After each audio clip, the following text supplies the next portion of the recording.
Hey yo, how's it going everyone? Entropy here, today with another video. So following up on our set overview, let's go more in depth about how I would rank these decks that will come out at set 9 and generally what is the guideline. And as usual, we will be using lists from Different Fight as a baseline of our exploration into where these decks should fit in meta. Disclaimer, Different Fight, makes a lot of these lists on day one. So a lot of this is not refined. There are a lot of different lists out there that you can really look into. And what I will be talking about is in hindsight, right? So just getting that out there. He's an amazing guy, does a lot of content. So if you're interested in looking at what he worked on and his explanation and gameplay, do check that out. But I guess without further ado, let's begin. So for today, let's look at the first deck, Gold Paladin. Gold Paladin, as we talked about, 3 key cards, Ganslot, Blaster Blade, and Josephus, right?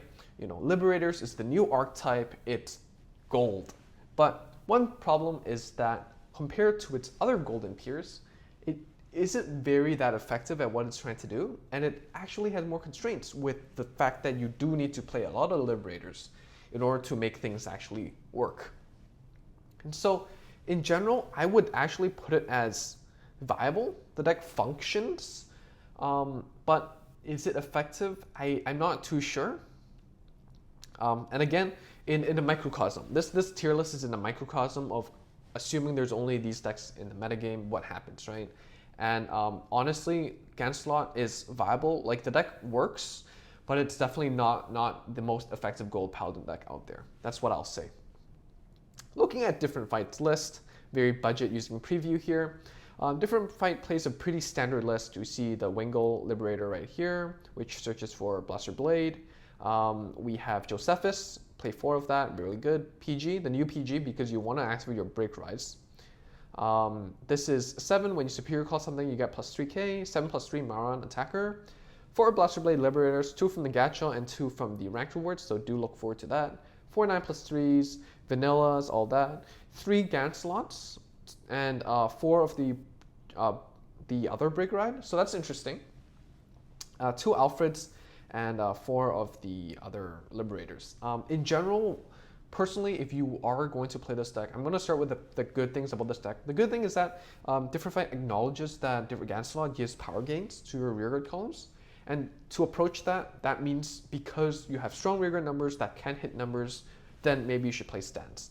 Another reason why it's more valuable to play stands in this deck, theoretically, it's because you have cards that search for cards, and you can make more grade 2s in play than other decks available, because you can recycle Blaster Blade Liberators from the drop zone. And what that means is, in general, you will be comfortable with having a full board, or at least full front row, and that way your stand triggers will proc. Another thing that I think Different Fight recognizes is that the deck doesn't have a lot of pressure. You hit it a lot of numbers, but you don't really do much with it. Like Alfred gets to top call, superior call, but the cards don't have crit pressure, the cards only beef themselves up. And that's okay in the TCG, but not very okay in Zero when the metagame is just so fast. And so what this deck definitely needs is, it definitely can't afford to play 9 draws. And so you can either play the crit variant or the stand variant, and in this case the stand variant is interesting. But one thing that I would like to discuss is, like, you definitely want to play 4 Ganslots and definitely want to play more Alfreds. I think Alfred, yes, it's a worse version of Easel, but it's an early game Easel, so it's still a decent misride target. And the other Break Ride, like, yes, it's pretty good. Like, when you Break Ride on top of it and you ride on top of it, you get to countermass 1 and check the top 2 cards and call them. But a lot of, if you're playing like 7 Break Rides, what happens is sometimes you break ride into Break Ride, and sure, you get an advantage out of that, but it's generally not enough to survive in this metagame. And so that's just one little piece of constructive criticism. Again, I don't have experience in the JP meta. This is just from my understanding of the game. And so it's viable, but again, not a lot of options in terms of aggro. Next up, we have Gauntlet Buster. No question asked. If you've seen the video, if you haven't, go check it out, but it's definitely meta. It's just so good. Counterblast to retire something, get extra power, get extra crit, go face, win game. That's it. Another thing that makes this deck so good is because people are transitioning into the new perfect guards, right? So what that means is, for example, your opponent's at 3. Gauntlet Buster Break Rides, gets an extra crit. It's at 2 crit. You attack the Vanguard with a crit 24k Gauntlet Buster, 2 crit. If your opponent's playing the new PG, Sentinel, that means that they can't block it, right? So they're going to be put at 5. And then next turn, you can go for Descendant and then knock out those PGs and just win the game off that. You know, if not, then you can still stay on Gauntlet Buster, present that 2 crit threat. If you don't have PG, you need 2 heals to survive, which is exactly what Descendant does as well. And so there's just so many ways to outplay your opponent without really, you know, doing much thinking. You just go face, crit, go face. And so yeah, one thing that definitely makes the deck meta is its simplicity, right? If you need to spend a lot of time to make plays, or there's a lot of room for error, there's more decision points, the more prone to failure you are. And a meta deck is its most effective tactic available, right? And that's not only about being effective in terms of winning, but also effective in terms of keeping the game simple, right? Like Eradicators, there are a lot of options in terms of deck building, but in terms of the gameplay, it's quite straightforward in my opinion. You just do your thing and then win the game. And that's another reason why MLB is a very meta deck, right? Still to this day, because it has a very straightforward winning image and everyone knows what you're trying to do. Some other decks like Tsukiyomi, it's more complicated because sometimes you miss your stack. What do you do when you miss your stack? And there's a lot of different specific scenarios that you have to deal with. In Eradicators and MLB, that's not really a case, and it's really beginner friendly, and that's what makes it a really strong meta deck. So let's look at different fights list here. Here we use the Naoki skin, which you will be able to get at the V-Metal shop when the new set releases.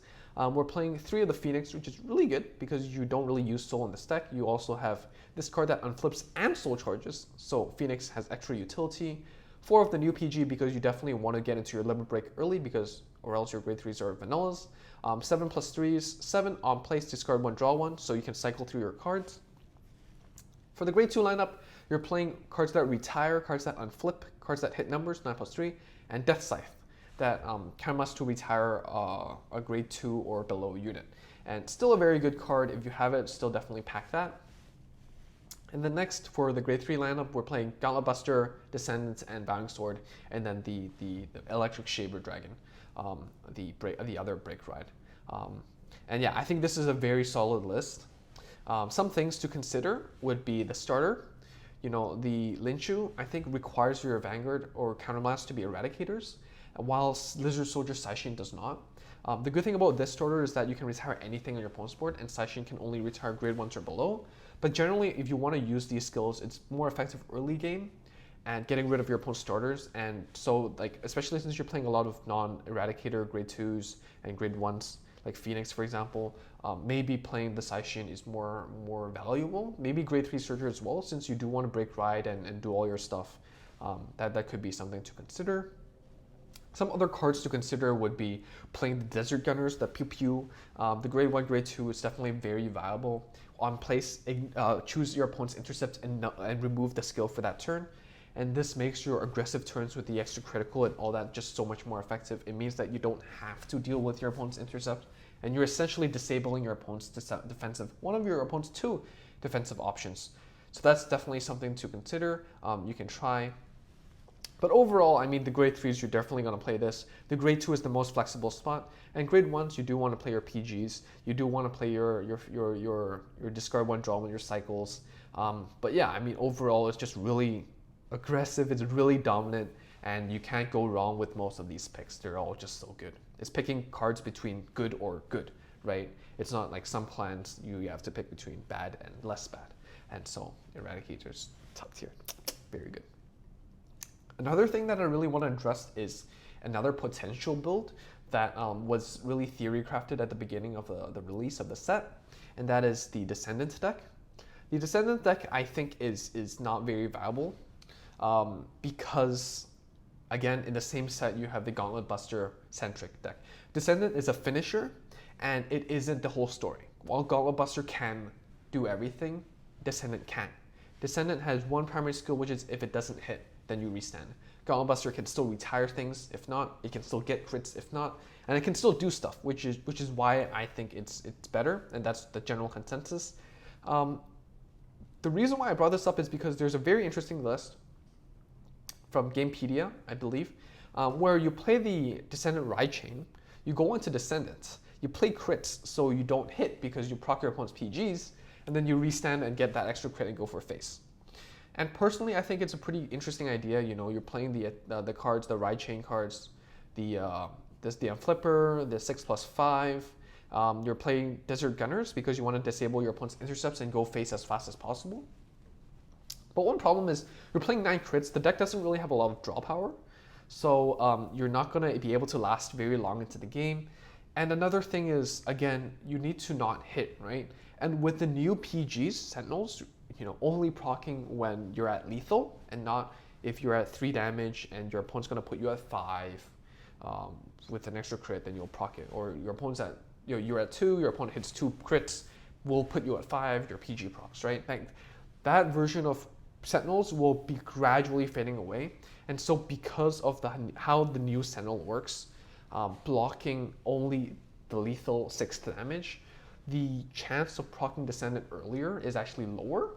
And so the Descendant strategy is only going to get weaker and weaker with each set. If you try to get my gist. If you don't understand what I'm trying to explain, you know, comment down below and I'll try to explain it better. But overall, I think most importantly, when we're looking into the set, it's not just about the cards itself or the decks itself. It's about looking into the ideas of archetypes. You know, like, okay, I have this starter that is better, but it requires me to use this specific archetype name for my counterblast for my name. Does this work with my deck? Like, are there better options? Or what is the trade-off, right? Like, would I rather be playing the Desert Gunners or using the Eradicator name for something else? That's a trade-off. Or understanding how PGs work, the new PGs, how new PG options are going to be introduced every set and how that changes the dynamic of crit-based decks or restand-based decks. And I think that's something that I really wanted to point out, which is why I brought this out. But generally, yeah, not very viable, and it's just going to get worse and worse moving forward. Next is Ethics Buster, Beast Deity's newest edition. I definitely think it is. It's slightly better than Gold Paladins. And I'm really hesitant because, personally, the Ethics Buster is still very inconsistent. Yes, you get to restand 2 columns, 2 front row rearguards. Yes, that's very strong, but you don't have a lot of cards like Gold Paladin, for example, that pops up your rearguards to make sure that those attacks count, right? It doesn't matter if you end your turn with the full field that stood up if it doesn't hit anything. It means nothing, right? And so that's one thing that I am not a very big fan of. But it's definitely a very fun deck, and it definitely works when it needs to work. And so for the Ethics deck, you know, originally people were testing Beast Deities, you know, pure Beast Deities with the Cross Ride and Ethics Buster and how it works. But eventually someone stumbled upon the Blau variant. So this is Difference Fights list. We're playing the Grade 2 Blau, we're playing the Blau. And what you're trying to do is you're going to break ride onto Ethics Buster with Blau. Blau gets to restand when it hits, and so that way you can perform multiple attacks when your opponent's at 4 damage. You hit them, you restand your rearguards, your Vanguard stands again, you go, and you deal massive amounts of, you do a bunch of attacks. One thing about this deck is, you know, you play the Energy Charger, which is one of the great investment value cards here. It's rare as well. You play Kirara to draw. Definitely could consider playing, you know, Dancing and Shouting, Dancing and Screaming, Announce Your Shout. To discard 1, draw 1 card to help you draw into your pieces. Something else is you know, the Perfect Guard. The Perfect Guard, yes, there is value in playing this Perfect Guard in order to enable your break ride turn earlier. But for this deck, you don't really want to break ride earlier. You want to break ride when you're both you and your opponents at the late game. So some really some lists at top did play the old Perfect Guard instead. And that's definitely something you can test again. Again, like, one thing you have to really consider, one extra thing about deck building as it becomes more and more complicated is you have more options now. There's not only play 4 PGs, it's which PG do you want to play? And that's really to each their own. Generally, you're going to want to play the new one because the new one works better has more synergy with the new system. But there are cases, especially unorthodox decks, where you want to play the old variant. And lastly, Artemis. Artemis is going to be generally more close to a viable deck in between golds and Nova Grapplers, in my opinion. And the reason why is because you are still soul charging, not very specific soul charging like Pale Moon, but more randomized like Old Pale Moon or Dark Regulars. And you can definitely soul charge into your important pieces, and you know, mechanic wise that definitely hurts. The good thing about the clan and what makes it viable is that you can still mitigate the cost. Like even if you soul blast stuff, you can still build up a board with that. And that's definitely very cool, as well as the cost. The skills are definitely very devastating, like eliminating your opponent's front row, definitely very strong. So let's look into different fights list right here really quickly. So they're playing the Artemis Ride Chain, which I really like because of the consistency. And for me, I'm a player that really values consistency. How the grade 1 works is similar to the Coral Ride Chain. If you ride the wrong grade 2, you can check top 7 to ride the right one. And that definitely helps this Genesis deck more than Bermuda, because Bermuda is already really consistent. But with Genesis, you know, being a new deck with not a lot of options in terms of draw and all that, it definitely really helps. Something else is that, you know, most ride chains are like, if you ride grade 2 on grade 1, you do something. If you ride grade 3 on grade 2, you do something. For this ride chain, it's more accommodating to the break ride mechanics. So there's no skill you get from riding the grade 3 on top of the grade 2. But what the grade 2 gets instead is a really devastating ability. When it hits your opponent's Vanguard, I believe, you get to soul charge 2. And then if you have the grade 1 into the soul, if you ride properly, you get to soul charge another 2. So that's really, really strong, since on hit you soul charge 4 in one turn, and you can launch your devastating soul blast skills really early on into the game. Something else to consider here is that a lot of your grade 3s use a lot of soul. So, you know, the soul charge is definitely really valuable right here. And something I really like is that this card is a one-off, and it's a huge cost to get rid of your opponent's front row. It's really strong, but it's a huge cost. And honestly, with the smaller deck size and how fast-paced the game is, you don't really expect to see this card proc off more than once. And so definitely as a one-off, it's very viable. Something else I would like to discuss is the starter. So there is a starter called Cinnamon, I believe. Another grade 0 5k Witch. Its skill is when it boosts hits, you can pay the cost. If you do, you can soul charge 2. And you'll soul charge 2 until you soul charge 2 non-triggers. And then you'll return the triggers that you soul charged with the skill back into the deck. So this card's great because, as we discussed, one problem with soul charge decks is randomized soul charging. And when you soul charge triggers, a lot of the time you don't have cards that go back to the deck, right? Like even, for example, Ganslot, for example, it's when it went in your hand, you can put it back to the deck. You know, there's no trigger yet that activates in your soul, like that go back to your deck. And so when you soul charge triggers, sometimes it really, really hurts. And so that card definitely is quite interesting to play with because it presents a different type of consistency, more trigger consistency than ride chain consistency, and definitely something that you can look into. So overall, I think that is my opinion, personal opinion of the decks coming out of Cent 9. I hope these insights are useful. Just to sum up, two main things is consider the archetypes impacts to the game, and consider deck building and how the new PGs bring itself into the game. If you're interested in my personal thoughts of the new Sentinel update, a long time ago, do check that out. It's on my channel. But yeah, to end this video, tell me which specific unit you're interested and you're most looking forward to play with. For me, I'm always going to be a big fan of Descendant. Descendant is just so badass. Being able to restand, get an extra crit if it doesn't hit, the entire idea of, you know, even if your opponent has defense, you can still break through it is just so enticing to me. So let me know down below. If you like this video, do subscribe. And since you do like it, then go ahead and like the video anyways. If you didn't like it, dislike it, and let me know down below why.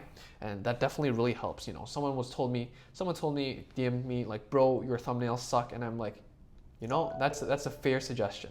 And then I worked on it. And hopefully, you know, that definitely did attract new audiences, I think.